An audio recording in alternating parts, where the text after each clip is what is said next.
Махаббат жалыны. Шынайы оқиға. Авторы Жазира Тулешова.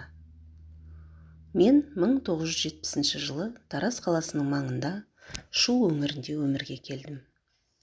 Отбасымызда әкем, анам, ағам, мен және 2 сіңілім бар еді. Әкем совхозда ветеринар, яғни мал дәрігері болып жұмыс істейтін. Мінезі жұмсақ, ақ көңіл, жайдары жан болатын. Ал анам әкемізге қарағанда мінезі салмақты, қатал адам еді. Өмір бойы мектеп қабырғасында ұлағатты ұстаз, тәрбие ісінің меңгерушісі болып жұмыс жасап келді. Балалық шағымыз тоқшылықта, бақытты, бейғам өтті. Ағам ержеткен соң мектеп қабырғасынан шығып, Алматы қаласына оқуға түсті. Сол кездері Атышулы желтоқсан оқиғасына қатысып, әскерилерден оңбай соққы алып, сол қолына зақым тиіп, сіңірі үзіліп кеткен болатын. Содан кейін мүгедек болып қалды. Сол жағдайдан кейін жүйкесі сыр беріп, өзінің осындай жағдайына күйініп, бірнеше рет өз-өзіне қол жұмсағысы келді. Алайда ата-анам мен біз секілді қарындастарының рухани демеуінің арқасында жақсы қызды кезіктіріп, үйленіп, үй болып, сәби сүйіп, сол балаларына айналып, желтоқсанның ауыр естеліктерін ұмытқандай, өмірі жақсы арнаға түсіп, қалпына келді. Бір қолымен көлік жүргізіп, ауыл мен қала арасында такси қызметін атқарып, отбасымен бақытты ғұмыр кешіп жатты. Ағамнан кейін мен де Алматы қаласына училищеге оқуға түсіп, аяқтаған шағымда бірге оқыған таныс жігіт мені алып қашты. Сөйтіп, Қордай ауданында көп балалы отбасынан шыққан Болатқа тұрмысқа шығып кете бардым. Мектеп қабырғасында жүргенімде де, студент атанғанымда да, өзге қыздар секілді жігіттерге қылмысуды білмеппін. Анам, адам боламын десең, жақсы өмір сүремін десең, жетістіктерге жетемін десең, тек оқы, деп бала күнімнен құлағыма құя бергендіктен бе, бар ынта ықыласым сабақта оқуда болатын. Әсіресе математика, алгебра пәндерін жақсы оқыдым. Кез келген есепті шемішкедей шағатын едім. Оқуымды аяқтап жоғары білім алсам, жоғары жерде қызмет істесем деген ойым Болатқа тұрмысқа шыққаннан кейін сағым болып, қол бұлғап алыстай берді. Ауылдық жерде көп балалы отбасында жолдасымның ата-анасына қызмет етіп, іні қарындастарының кір қоңын жуып, тамағын әзірлеп, келіндік міндетімді атқарып жүріп жаттым. Шынымды айтсам, жақсы көру, сүю, күйу деген сезімдерді басымнан өткеріп көрмеген болатынмын. Жолдасымды да жақсы көрдім, ғашық болдым, сүйіп тұрмысқа шықтым деп те айта алмаймын. Бір оқу орнында оқып, күнделікті сәлеміміз түзу жігіт болған соң, мені ұнатып алып қашқан соң, басыма ақ жаулық салынған соң тағдырыма мойынсұнып, сол шаңырақтың босағасын оң аяғымен аттап қала бердім. Артымнан келген ағам мен жеңгеме Болатты танитынымды, бірге оқығанымды айтып едім.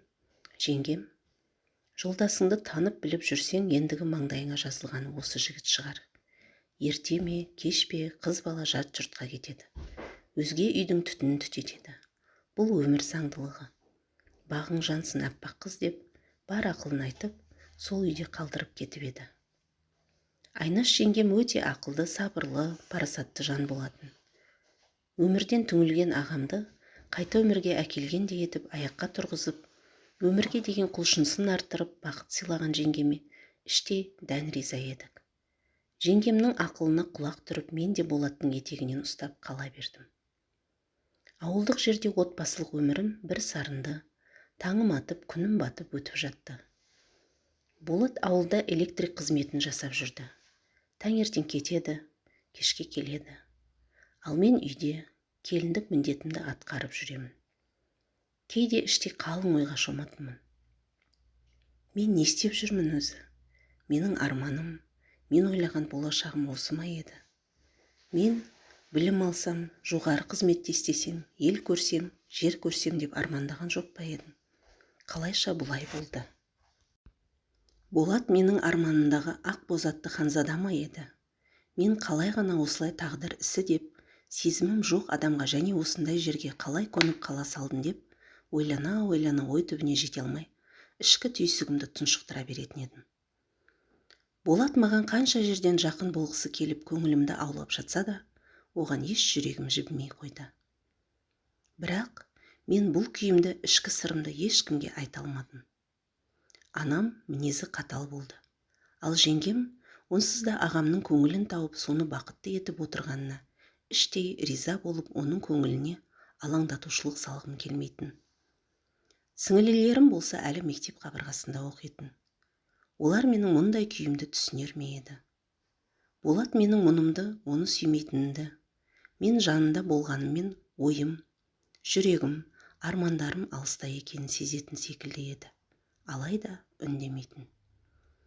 Осылай жүргенімізде табиғаттың заңымен ерлі зайыпты болған соң, тұңғышыма аяғым ауырлап, межелі уақытым келіп, ұл босандым. Шекесі торсықтай сәбиімді қолға алғанда, аналық сезімім оянып, ана бақытына бөленіп, көзімнен ыстық тамшылар домалады. Іштегі жалғыздықтан құтылғандай болдым. Содан артынша, ұлым 6 айдан асқанда, екіншісіне және аяғым ауырлап қалды. Сөйтіп, екінші қызымыз дүниеге келді. Менің бар ынта ықыласым балаларыма ауды. Балалы болғаннан кейін күйеуіме мүлде суып кеттім. Осы кездері Болат та жолдастарымен жиі отырыстарда қалып қойып, үйге қонбай қалып, ішімдікке әуестене бастады. Тіпті 2 күннің бірінде үйге қызу келетін болды. Мен ол ішіп келгенде үндемейтінмін. Өзі келіп шешінбестен төсекке құлай кететін. Бір күні әдеттегідей ішіп келгенде, мен одан қонақ бөлмеге жатуын сұрадым.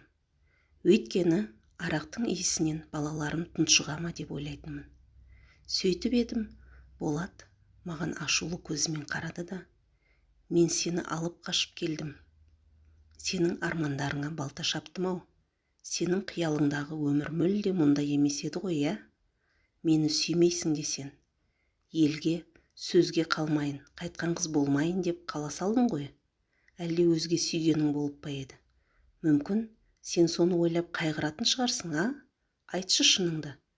Сен босқа мені де, өзіңді де қинамашы деп, жаныма жақын келіп, мойнымнан қысып ұстап қабырғаға тақап алды. Мен қапелімде онан мұндайды күтпеп едім. Тынысым тарылып тұншыға бастадым. Айқайлайын десем, даусым қарлығып, 2 қолыммен ауа қармап, ауа жетпей қалды. Сөйтіп едім, Болат мені төсекке алып ұрып, қарсыласқаныма қарамастан, зорлағандай болып күштеп қосылды. Сөйтті де, осы уақытқа дейінгі сенің маған селсоқ қарағаныңнан, барлығынан шаршадым. Маған сен секілді, жанымда сезімсіз қуыршақ секілді жатқанның қажеті жоқ. Маған қандай қарым-қатынас жасасаң, мен де саған осылай одан 2 есе қылып жасаймын деп, орнынан тұрып, бөлменің есігін тарс жауып шығып кетті. Мен отыра қалып өксіп жыладым. Болатты мүлде жек көріп кеттім. Әу бастан-ақ оны жақсы көргенінде шамалы еді. Сол жағдайдан кейін оған мүлде сөйлемейтін болдым. Ал ол болса менің мұныма одан әрі ыза болып күнде ішіп алып, түннің бір уағында келіп, мені зорлағанда етіп қосылып, маған ойына келгенін істейтін болды. Мен үйдегі ата-енем, бауырлары естіп қалмасын, балаларым шошып қалмасын деп, оның мұндай жек көрінішті іс-әрекеттеріне шыдап жүрдім. Денем қызарып, көгеріп қалса да ұзын жең, ұзын етек, мойны жабық халатымды киіп алып, ешкімге білдірмеуге тырысатынмын. Алайда іштей намысым тапталып, қатты күйзелетінмін. Содан бір күні шыдамым бітіп, таңертең ерте тұрып, 2 баламның құжаттары мен ең қажет деген киім-кешегін ғана алдым да, үйден шығып, төркініме кетіп қалдым. Әңгіменің жалғасы бар. Келесі бөлімді күтіңіздер. Өмірден алынған шынайы оқиға. Дыбыстап оқыған автор Жазира Тулешева.